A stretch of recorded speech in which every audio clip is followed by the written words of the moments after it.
Hola, ¿qué tal? Nosotros somos el equipo 2 y lo conformamos mis compañeras Rosa, Moni, Liz y un servidor Milo.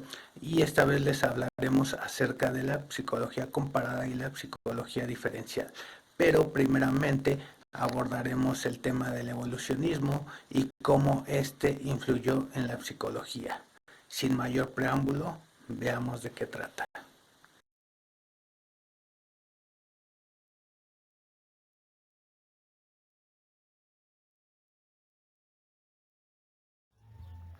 Hablaremos un poco acerca de los autores del evolucionismo y la relación que tuvieron en la psicología.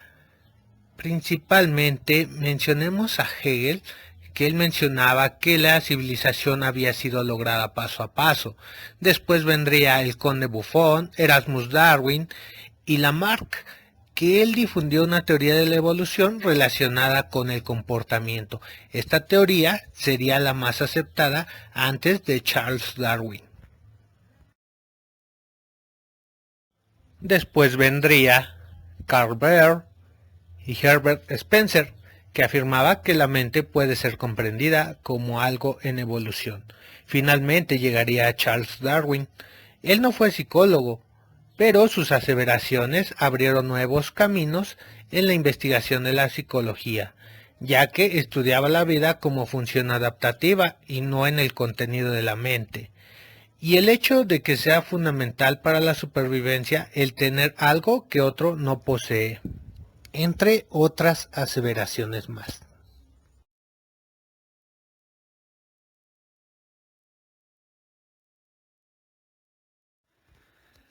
Ha llegado el momento de hablar acerca de la psicología animal o psicología comparada. Esta surge en Inglaterra y está muy ligada a Darwin y el problema de la escala biológica. Después de Darwin vinieron varios científicos, algunos basados en anécdotas un tanto fiables, llegaron a la conclusión de que los animales tenían cierto grado de inteligencia. Por otro lado, otros opinaban que el comportamiento animal era causado por el instinto. En Norteamérica se trabajó mucho con animales de laboratorio, mientras que en Europa preferían estudiarlos en su ambiente natural. Eran conocidos como etólogos. Algunos se basaban rotundamente en el medio ambiente y algunos otros preferían recurrir a la herencia como el determinante de las habilidades de cada individuo.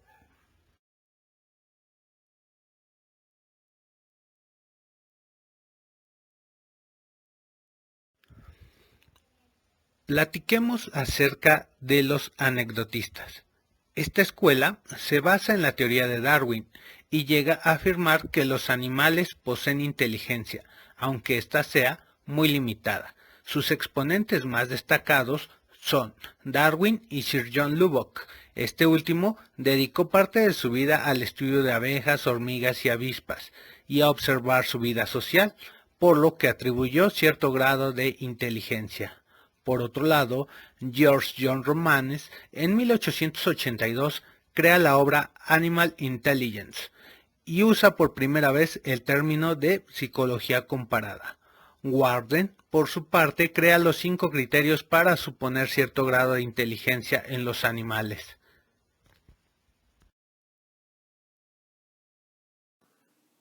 Escuela instintiva. Entre los principales representantes de esta escuela se encuentra Bain, quien defendía que el comportamiento de los animales es aprendido por imitación. Sin embargo, para Spalding, él pensaba que el instinto era algo real y él prefería esta teoría. Incluso entre sus proyectos tenía el experimento de los pollos recién nacidos que buscaban alimento sin haber tenido la referencia de la imitación.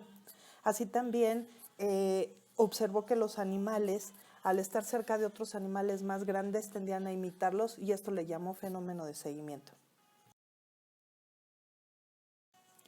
Otro ejemplo de esta escuela instintivista nos lo da Lorenz. Él observó que los estornidos hacían movimientos para atrapar moscas aunque éstas no estuvieran cerca y no lo habían aprendido. O también Hess, junto con Saint-Paul, mediante la estimulación eléctrica de distintos puntos del cerebro, lograron provocar mecanismos básicos de conducta instintiva en los animales.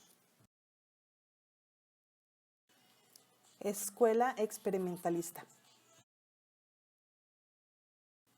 Entre los principales representantes de esta escuela encontramos a Lloyd Morgan. Su trabajo experimental fue observar a los animales justo en su medio ambiente, y también escribió un artículo de hábitos e instintos en el cual explica las reacciones natas y también las adquiridas de los animales, y esto pues bueno se debe a ensayo y error con refuerzos de reacción exitosa. En esta escuela encontramos a Thorndike como iniciador de la psicología experimental animal. Él es uno de los pioneros. Lo podemos reconocer o recordar por la jaula de Thorndike. Small usó una rata para poder hacer los primeros experimentos con un animal y pues bueno, también construyó el primer laboratorio donde se utilizaron estos animales para hacer los experimentos. En esta corriente también está Robert Mims-Jerks. Él publicó con Watson un artículo sobre los métodos de apreciación sensorial de los animales. Además participó en el laboratorio de New Haven con varios chimpancés y se convirtió en el director de los laboratorios en Yale de biología con todos los primates.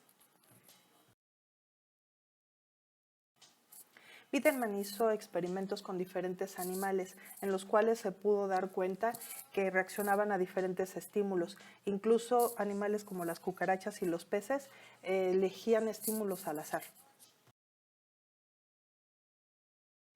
Escuela mecanicista. Nace en contra de las ideas de la escuela postdarwiniana anecdotista. Jacques Loeb fue el máximo representante de las reacciones mecanicistas en los animales. La visión mecanicista, inclinada a la psicología de la acción más que del pensamiento, se encontraba ligada a la fisiología física y química. Loeb esbozó una teoría sobre el tropismo animal. El tropismo es un proceso dirigido de aproximación o alejamiento respecto a ciertos objetivos del medio circundante. Genetistas y ambientalistas. Para los ambientalistas, el factor determinante de la conducta es el medio ambiente. Consideran que la inteligencia no se hereda, sino que es producto de la interacción herencia-ambiente.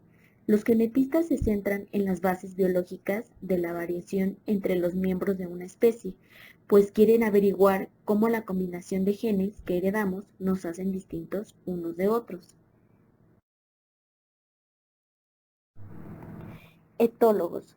La palabra etiología es usada en Francia desde la mitad del siglo XVIII, refiriéndose con ella al estudio de la conducta animal y como un capítulo dentro de la zoología. Los etólogos reconocen el papel importante del aprendizaje en la psicología animal, pero su objetivo principal se centra en aquellas pautas de conducta no aprendidas, comunes a todos los individuos de una especie, a lo que se le da el nombre de instinto. Konrad Lorenz es considerado el fundador de la etiología. Sus estudios hicieron posible la comprensión de muchos patrones de conducta animal, especialmente de las aves. Creó la teoría de la etiología comparada, la cual es el estudio del comportamiento animal y humano con métodos de comparación zoológica. Un etólogo trabaja recogiendo y describiendo lo más completamente posible el comportamiento del animal a lo largo de su ciclo vital, lo que pasa a constituir el etograma. En un etograma se describe cuáles son las conductas innatas y cómo influye el ambiente y el aprendizaje de esta especie. Al animal se le estudia preferentemente en su medio ambiente. A continuación hablaremos sobre la psicología diferencial.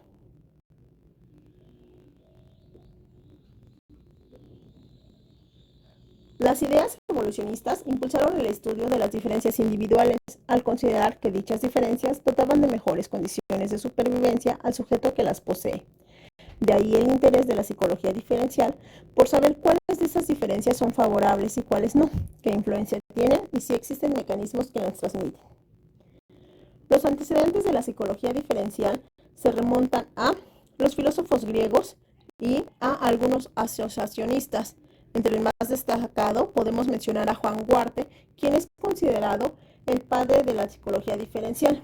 Entre sus aportaciones se incluye la publicación de su obra Examen de Ingenios para las Ciencias, publicada en 1575, y en la que indica que todas las almas de los hombres son iguales y que de acuerdo con el cuerpo en el que residen se manifestarán de diferente manera unas de otras.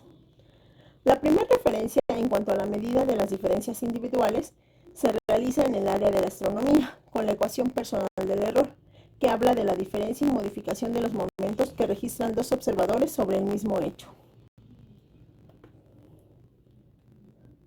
Las siguientes orientaciones han desarrollado trabajos sobre el tema de las diferencias individuales. Primeramente mencionaremos a la frenología, que basa sus estudios en la premisa de que el tamaño del cerebro deduce las facultades de una persona. Posteriormente también tenemos a la fisionomía, que indica que los rasgos fisionómicos sirven para conocer las inclinaciones y el carácter de las personas. También tenemos a la tipología, que hace referencia al equilibrio entre las características de estructura corporal, funcional y psicológica de una persona. Su representante más significativo es Kretschmer, quien desarrolló los tres elementos estructurales en que se basa la tipología: el endomorfismo, mesomorfismo y ectomorfismo. A continuación, hablaremos sobre el estudio del tiempo de reacción. En la década de 1850, Helmholtz realiza experimentos con una rana para medir la velocidad del impulso nervioso. En la década de 1860, Donzer y de Geiger incluyen en los tiempos de reacción factores psíquicos además de los fisiológicos. Desarrollan experimentos para realizar estas mediciones, como el de reacción sencilla, el de reacción de discriminación y el de reacción de elección. El experimento más practicado fue el de tiempo de reacción de tipo asociativo, en el cual ante una palabra o frase se debe responder rápidamente con otra. El cronoscopio, diseñado en 1942 por Matthias Heath, es el aparato más usado para medir el tiempo de reacción entre estímulo y la respuesta. La medición la realiza en centésimas de segundo. En los laboratorios se estudian los procesos mediadores entre el estímulo y la respuesta y las condiciones que alteran el tiempo de respuesta, como pueden ser la intensidad del estímulo, el sentido estimulado, los efectos de entrenamiento, los incentivos, castigos o la influencia de algún tipo de droga. Naturaleza y medida de las habilidades.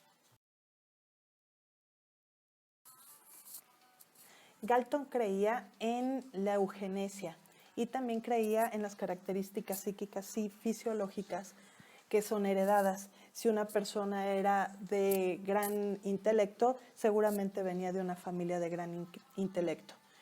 Quetelet estudiaba la estatura en muestras de gran número de personas, incluso llegó a pensar que la naturaleza tenía al hombre medio. Spearman trató de comprobar la hipótesis de Galton, esto en relación de la sensibilidad de los alumnos de una escuela elemental con sus notas. Y Thurston y su esposa Tellman desarrollaron el método para detectar los factores de inteligencia. Y por su lado, Binet en 1904 hizo el primer test para detectar en los niños alguna deficiencia mental. Conclusiones. En esta lección, además de haber viajado en muchas ideas filosóficas, en muchas ideas experimentales, nos pudimos dar cuenta cómo la psicología tuvo que estar pasando incluso en el campo animal. Y es ahí donde el ser humano y el mismo científico como psicólogo buscó la forma de entender muchos de estos comportamientos, pudiendo equiparar incluso a los animales como seres con psiquis y además inteligentes. Y pues bueno, todo esto fue buscando un porqué del comportamiento humano y esto lo estuvieron buscando con todos sus experimentos con animales y en estos laboratorios tan estrictos y que además pues este método científico era completamente medible. Con esto podemos concluir que la psicología, por más que estemos buscando algo diferente, es ciencia. Y pues bueno, con esto vamos a encontrar que biológicamente la psicología está buscando cómo funciona el comportamiento humano. Muchísimas gracias.